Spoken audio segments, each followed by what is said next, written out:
Hey there. I've been thinking a lot about the government and politics in Tunisia lately. It's such a fascinating topic, don't you think? Absolutely. Tunisia has had a remarkable political journey, especially after the Arab Spring. The way they've transitioned towards democracy is quite inspiring. What specifically are you interested in discussing? Well, first of all, I'm really intrigued by the role of the constitution in shaping Tunisia's political landscape. The 2014 constitution was a significant milestone, guaranteeing a range of civil liberties and establishing a framework for democratic governance. How do you think this document has influenced Tunisia's politics? The 2014 constitution indeed laid the groundwork for Tunisia's democracy. It enshrined principles of human rights, gender equality, and the separation of powers. One of the most interesting aspects is the balance it strikes between Islamic traditions and modern democratic values. It created a political system where power is shared between the president, the prime minister, and the parliament, fostering a more inclusive political environment. That's a great point. The inclusivity you mentioned is evident in Tunisia's political parties. I'm curious about the diverse range of parties and how they impact the decision-making process. From secular parties like Nahda Towns to the Islamist Ennahda party, there seems to be a vibrant political spectrum. How do you think this diversity affects policy-making and governance? The diversity of political parties in Tunisia reflects the country's pluralistic society. It's both a strength and a challenge. On one hand, it ensures that various voices and perspectives are considered, leading to more comprehensive policies. On the other hand, it can sometimes lead to political gridlock, especially when parties have differing ideologies and priorities. Coalition governments have become a norm, requiring negotiation and compromise, which can slow down decision-making, but also ensures checks and balances. You're right. Coalition governments can be both a blessing and a curse. I'm also interested in Tunisia's approach to women's rights and representation in politics. Tunisia has been a trailblazer in the region, with progressive gender equality laws. How do you think this focus on women's rights has shaped the political landscape? Tunisia's commitment to women's rights has significantly transformed the political landscape. The introduction of quotas ensuring women's representation in elected bodies has led to increased female participation in politics. This inclusivity not only empowers women, but also enriches policy discussions with diverse perspectives.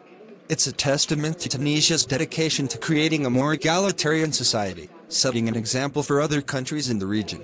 Absolutely. And speaking of regional influence, Tunisia's foreign policy is noteworthy too.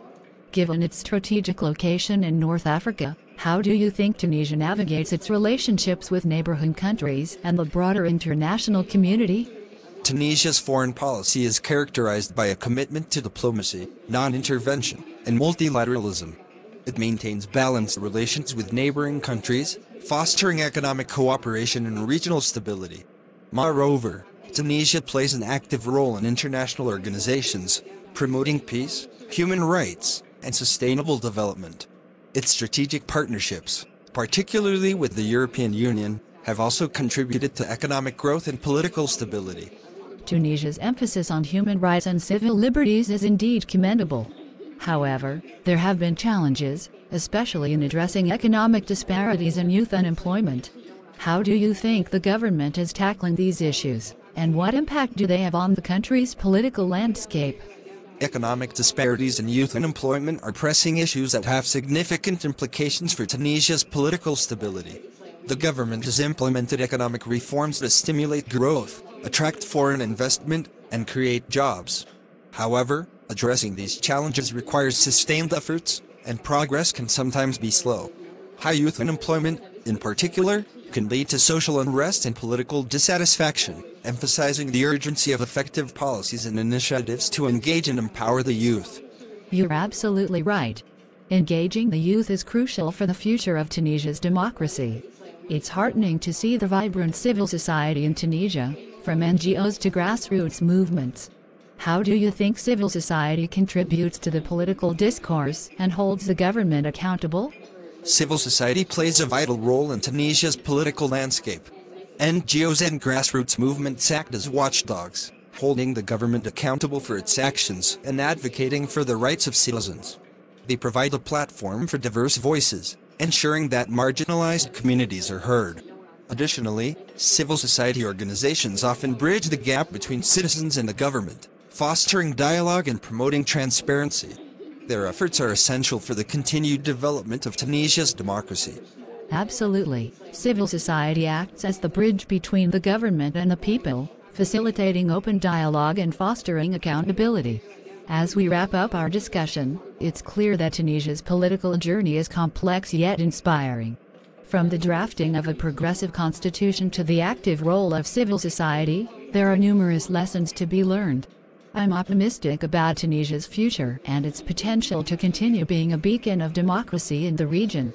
I couldn't agree more. Tunisia's political evolution is a testament to the resilience and determination of its people.